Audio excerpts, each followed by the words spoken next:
Good morning and welcome to Morning Java, brought to you as always by our friends at the GetGo Cafe+Market, where Thanksgiving never really ends, or at least it doesn't end in December because they're still selling the Pilgrim sandwich. You can still have Thanksgiving on a bun. I'm joined from Hendersonville, Tennessee by my friend Ramon Foster. Ramon, what was that? What was it? Oh, man, it was a display of what happens when you're in a limbo, is what it seems like to me. And you guys know me. I try to be realist about stuff, but I'm also very optimistic. And in saying that, I say it will be better. You know that. And the way I view it, they won't say it, but it was a lot of distractions this week. I mean, a lot. To say you're going to play on Thursday, then you didn't. Then some of your guys get COVID, then you got to control that. And then you're going to play on Monday, then you don't. Then Tuesday, then you don't. Then Wednesday, and it's like you still don't know until it's go time. So I was exhausted, okay? Like, legitimately, I was like, just get it over with. And then it was I know they can't control it. It's gonna, well, I take my shots because it's Baltimore. If it's Baltimore, Cleveland, in a sense, I'm gonna take my shots. You can say anything, to hold the game off and not play the two guys you were hoping to get back. I was like, well, why in the heck do we not play it on Tuesday night then? That was my thing. It's like, let's go with the for certain thing. And the fact that they didn't play JK and Mark Ingram, it was just like the longest layover ever. It was like being in the airport waiting on this game, being in the airport overnight. Yikes. For a layover. You land at 8, you're supposed to leave at 9. I get but it. You're there till 3 in the morning. That made you cringe, didn't it? That is graphic detail for those of us who do a lot of traveling. That's enough of that subject right there. I could see that. I also want to ask you to share with viewers here. Ben Roethlisberger afterward, very candid, very open, said that the team also was affected by the passing of the brother of the Steelers chaplain. And I don't know that people realize how tight a team can be. And what that kind of relationship is. So if you could share that with people and how that would affect, because you also, of course, are familiar, or not familiar, you know Kent, the chaplain, very well. Yeah, I do. And Kent is very embedded in that Steelers locker room. Every Friday he holds a chaplain, and last year, and I think they're finding a way to do it virtually this year. And guys circle around the emblem in the middle of the locker room. A beautiful, beautiful thing. And in the crazy world of football, the business side of it, he found a way to bring it back into a small group of guys who wanted to on any weekend. Any Friday, it's the biggest group I've seen in a while, to where you have 60 plus guys. You have about 20 guys around the circle, which is a good heartbeat of your team. He's a Pittsburgh guy, man. He left a big church in Wexford to come do this on faith. And in his growth of being a chaplain in the team, he was a servant type. He didn't want to come off as a fan. He didn't want to come off as if he knew anything. He just wanted to be your brother. And the fact that he lost his brother this week, the first thing I said to you when I found out, because he documented a good bit of it on social media. But I was like, I got to reach out to Kent, because that hit me. He coaches guys through, man. And it's not a sense of he teaches you, woe is this, woe is that. Like, he's relatable. Same struggles and issues that you and I have, like he's had those, and he'll be open with you about some of his stories. So the openness of him, and that I could see how that lingers on, man. It's not close to Coach Drake because that was a direct hit. Yeah, that's family. Yeah, but that same thing with him. It's family, and Ken is hurting, and I could see that type of news coming down and affecting guys like that. And it'll be some insensitive people's like, well, go do your job. Like, no, like we're talking like death, and we're talking about a pandemic. And I think his brother was a direct casualty of this thing. And that's where a team can look. Again, we can say these things and they can't. They say it sounds like excuses. Actually, when we say it, I'm sure it sounds to some people like that, but they're humans. And there can't be any doubt, watching that team, that they were not. Oh no! I mean, there was just none of that there. I shouldn't say none. There were some guys that performed really well The defense, for the most part, was what it's supposed to be. But man, Yeah. I mean, they just didn't look like they were there. And I'll say this too. Bright spot from this game this past week was we've been in situations like that where we've had more than Baltimore, meaning they were without Flacco and they had Ryan Mallett. And we go there and we drop an egg and lose. Mm-hmm. I continuously bring up the Raiders game.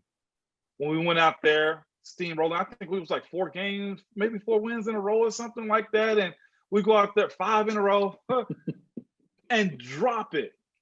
The fortitude of this team to close this out, man, it wasn't pretty. It wasn't what you wanted. Of course, I'm sure we'll talk about the run game. We've talked about it before. Yeah, somebody suggested I write about that. I'd rather verbally speak on it, and we put this out that way, but they won it. I saw what Joe said. Hey, we can say an ugly win, but it's still a win. And we've historically kind of given that up to lesser teams sometimes, and they haven't. So be mad all you want to, man. You can still go to work and say, my team is still undefeated. Okay. Offensive line men, plural, including the individual with whom I'm currently communicating here, take so much pride in run blocking. Pass blocking is where you earn your paycheck, but you take your pride in knocking someone on their rear end and moving forward.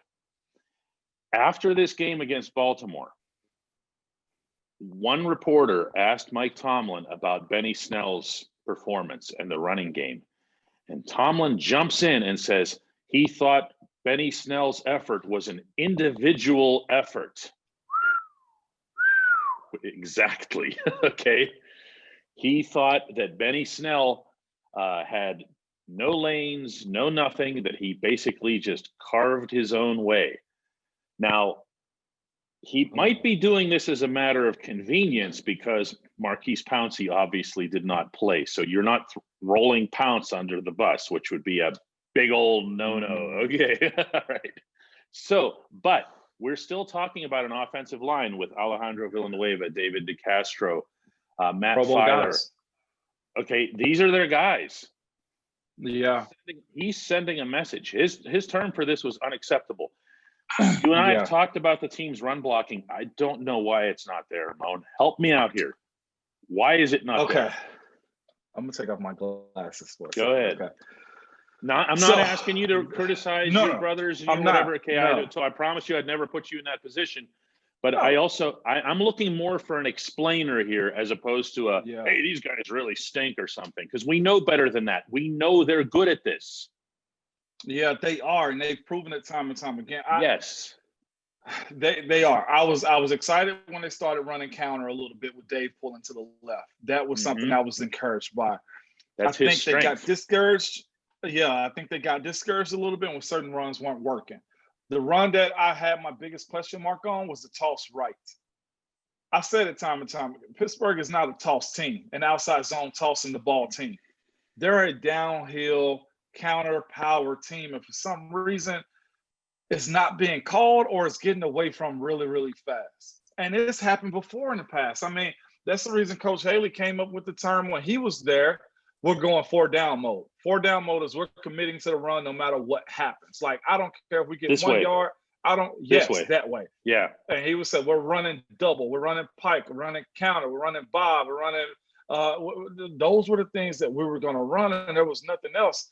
What I'm seeing now is more tweaking of the run game to try to do something different. It's trying to find a way. And I'll say this too. I think for most offensive coordinators across the league, some of them they'll never admit it. They will never admit it, but they say it and they do it. Those 3-yard screens, I mean, those screens to the wide receivers on the off the edge, you get 3 or 4 yards on that, they consider it a run. 2nd and 6, that's how they look at it. Those are the things, but I say that those are the things that you turn your nose up a little bit at, because there's nothing like beating your man to a man and watching that line of the scrimmage move. My biggest thing with the running game is to stick to it. I know it's like pounding your head up against the wall sometimes, but you gotta be in it and do it, and hopefully one side crack. You literally got to pound the rock. It's like a hammer hitting a boulder.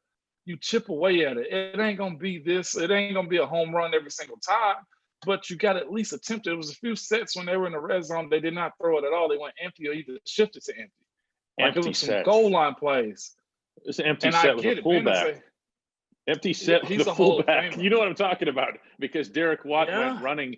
He went running to take basically the place of a pulling of a pulling lineman who was missing. But he took the field as a fullback. It was a strange scene. I know.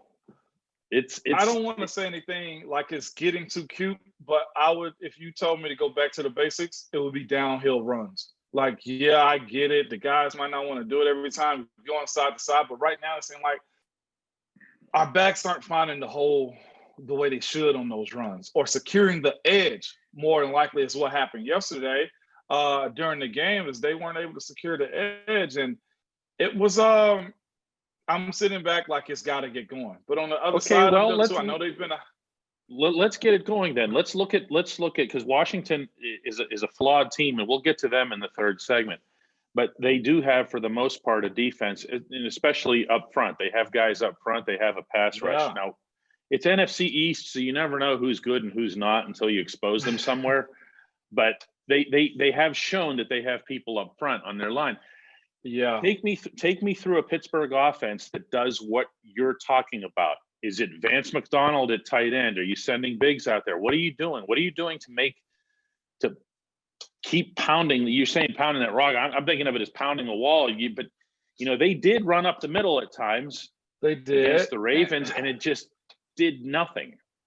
And that's where people will immediately and reflexively, and I'm one of them, will just say, "What's going on? Where's the push? What's happening here? What would you do?" Just you, not asking you to again, what would you do to try to get that running game going if that were your primary motive, as opposed to winning the game? If that was my primary motive, I feel like if we couldn't run up the middle with our downhill calls, our bread and butter players, guess what? It was something interesting, like throwing a draw or string to soften them up a little bit. You got to keep them a little bit honest, and you got to do it consistently. I don't know if teams are, if it's me, I don't know if teams are respecting my outside zone. They're going to play up the middle, and they hope they can beat your tight ends outside the edge. That's what it looked like to me when I watched the game. If I'm Randy, I say screw the movement, pushing everybody up. I go downhill at them. I find ways to get Dave doing what he's damn good at. That's blocking the edge on counter and showing your back where to go. It's a couple of those runs, though, I will say. When Matt pulled to the right to kick out, I think the hole was more inside, and I think Benny kind of kicked it out a little bit. If he'd have went behind Matt, he'd been right up the middle. So it's small things. It's not big scale things. And I'll say this too. I didn't get worrisome, but Baltimore kind of opened up a couple wounds too.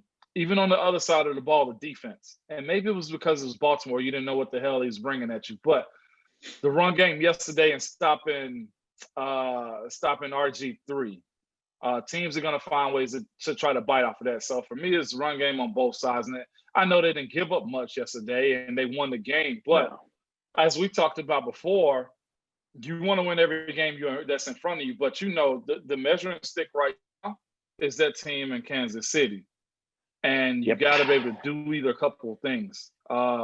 Hollywood ain't the cheetah, as they call him in Kansas City. So Patrick Mahomes will make that throw where TJ is covering Hollywood down the field. So they won.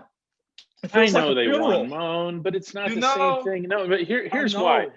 And here's the thing. You mentioned Kansas City. What I've put in my head is that to beat the Chiefs, and of course, this is all mythical. I mean, all of this is. You don't even know that they're going to line up, okay? But you're in football, you're always looking at that team that's either the class of the conference or the challenge to being your class of the conference. Yeah. And I mean, for years, obviously for you guys, it was New England. It was New England. Now it's very clearly Kansas City. I don't envision a way to beat Kansas City without scoring 30 points. And I know the Chiefs defense isn't any good, but Baltimore had 36 guys. 8 of them made their NFL debuts, okay? And there was 19 points, and 7 of those came from the defense. So I'm saying at some point or other, this has to get rounded out. It's not, I don't think it's as much about, I don't ever speak for fans or whatever else here, but I don't think it's as much a sense of, that we wanted yesterday to be, whatever. I think it's more concern out of, where is this thing? Where is this facet? I feel that same sentiment. I feel like you left yesterday's game with a tighter grip on the vice grips. Like, one more like, okay, tighten this thing up or something's gonna pop and we're gonna lose everything that they've worked for. Like I said, I'd rather lose 2 or 3 games during the season than to go 16-0 and fall flat in the playoffs. And I'm not saying that that's the case, but like you said, some loose strings got to be tied up. It's officially December football. Coach Tomlin always say they remember what you do in late November, December ball. And now is the time to turn it on, because there are some teams coming in that are capable of, every team is capable of winning. But Buffalo game, I got my eye on, and just the second Browns game, Indianapolis, I got my eye on Indy. So it's not just a cakewalk in this, and also those are all AFC games. Yes, and those teams, I know for sure, Indy has a really good defense. Yep. Buffalo has a decent defense, and the backfield of the Browns. I mean, I know I trust our defense more, but what I'm saying is it's not a cakewalk. No. Okay, so Washington's coming in Monday afternoon. Things that you can say now that just, like even a few months ago, you'd have been like, wait a second, did you mean to say Monday afternoon or Wednesday matinee or whatever? But now it's just normal. The Steelers are the first of a triple header or whatever that is that's going on Monday in the NFL. What have you thought of Washington? They're like every team in the NFC East, they're hard to gauge because they're in the NFC East. So when they have success at something, it's a lot like in baseball, we talk a lot about the Colorado Rockies, where the guy hits 350 and you go, okay, but what is that batting average in a place that isn't a mile above sea level? What is Washington? Washington is a very historic, rich team with, as of recently, a lot of instability. I love the historically good teams like Washington, Dallas, Pittsburgh. I mean, look at the LA Rams again, teams like that, the Raiders, that you just enjoy because why? They're good, but Washington's kind of gotten off track a little bit in the sense of like who they are and what direction they're going in. Of course, with the name change and losing a quarterback, and Alex Smith is in, they had Haskins in, now he's not. Like, there's a lot that's going on in Washington, but what they do have is a lot of good players, and namely on their defense. They're a very solid unit, man. I like them, but I don't think too much of them just yet. I'll be honest with you. Alex Smith, I think, is still teetering on trying to just make it out healthy. I think that's what I'm good for him. And good for him too. Yeah, I mean, my goodness, what a story. Yeah. Not even a story, just him as a person to come back out of that. So every game, man, I see him out there, it's like, just don't get hurt. Don't get hurt. So the thing that I'm looking into in this game at 4:00 Central for me is how this offensive run games, because they got some guys on the other side of the ball in Washington. So, and then of course it's got to be, well, what can this defense do again? I look Baltimore, it's still on my mind. I look at Washington as the advantage goes to our defense is going against their offense. That's how I see this game. I think they have to win a convincing game against Washington this week on Monday night. They really do. They really do. This is the thing that I ended up writing after the Baltimore game. Yeah. Gentlemen, get it together. Stop playing a good half here, a bad half there. Stop having a good game on D, bad game on offense, whatever else here. Yeah. They're 11-0, Moan, and they've played one complete game out of those 11. That was Cleveland, the 38-7. And that's not to suggest that you need to go out there and trample everybody you play and whatever else. And I understand why in football that's a hard thing to do. But you got to do it occasionally. You got to put all three elements of your game together occasionally in order to be a real contender. And that's where I'm thinking the way the coach was after the Baltimore game. Oh my goodness. I mean, we didn't even talk about it yet, but Mike Tomlin saying us sucking and whatever else here. This is the kind of thing that you would think would lead to some really hellacious, well, in this case, virtual classroom settings or practices or whatever it is. But this is generally the kind of game that if you absorb your lessons from it, you do come out like a house on fire in the next game, right? Yeah, you do. And I think that I hope they do, because you can just never tell. Like I said, even this schedule is a crazy schedule. As Wednesday to a Monday. Like, there's a lot going on, man. I'll say this. I hope for anything the team doesn't mentally tap out. Like, you ain't got to say you tapped out, but like the feeling of like mental exhaustion. Like, guys retire sometimes, like either they feel like, okay, well, I've lost a step or two, or just mentally, I'm just done. And it can hit you quicker than you know. And I hope like this gauntlet of the week 4 fiasco to not having a bye week to the Thanksgiving fiasco to the Baltimore continued fiasco to like, okay, you got a Wednesday to a Monday. I hope that for that, they take all of that, bottle it up and put it together, because it has to be a complete game. And I mentioned like, of course, speaking about Kansas City, because I'm on the sports media side of stuff now. And I had somebody say this, like, well, Kansas City doesn't just blow people out. It's like, but they continuously score. They score. And yeah. And they have their deficiency on defense. I mean, it's the same thing that's going on with and Cleveland in a sense. Like, they have the deficiencies in their quarterback, but everything else around them support them. This week, like, this team's got and I know they feel it because I've been there. Like, hearing Mike T call guys out like that, or the team out like that, like, you remember I always say, like, he's the uncle that lets you do your thing. Hey, good grades, you got a B+. You get an A next time. Like, now it's like, all right. Until. What does it see? I'm telling you, the scenery in that meeting room, whether it's virtual, whether he's walking in there, is this. Everybody get their workout, get their thing done, get lunch real quick. As soon as you walk into that meeting room before 2 o'clock, DK, about 1:57, it gets a little bit quieter. And then you just wait. Look, conversations in the right side of the room. I might be talking to Pounce, but it's quieter. As soon as you hear that paper ruffle and he walk in, close that door and say, all right, man, it's like, oh, here we go. Here we go. Like, I'm telling you, it's not a good day. It's not going to be a good 48 hours for the guys. But I'll say this. He shakes back. He issues the challenges. Mike Tomlin, he issues the challenges the way he's supposed to. Guys respond appropriately. And if for anything, I'm hoping they respond. And most of the times, they do, DK. Let's go with a score here. This is increasingly impossible. I know. These predictions and everything.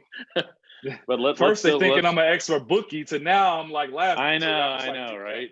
I should have gave you that. Yeah. What do you got here? This week, I got to put up points. That's all that's in my head right now. I'm not saying 30 right now. I'm saying 27-17. Okay. No. 27-20. Oh, okay. Well, I mean, that's a ball game. But then that's really, It's 27 points. I'll say this though, because they might score something later. Something fluke might happen early in the game, just simply because guys are just trying to compensate for just silliness, or just from the last game was showing. Well, like that 70-yard touchdown that Baltimore picked up out of that guy's posted that picture on his wall everywhere, and that picture's going to Mama's house and Big Mama house, and Daddy's taking it to work this week. Get me started. That does happen, though, doesn't it? It does, and he should be proud. Sounds good.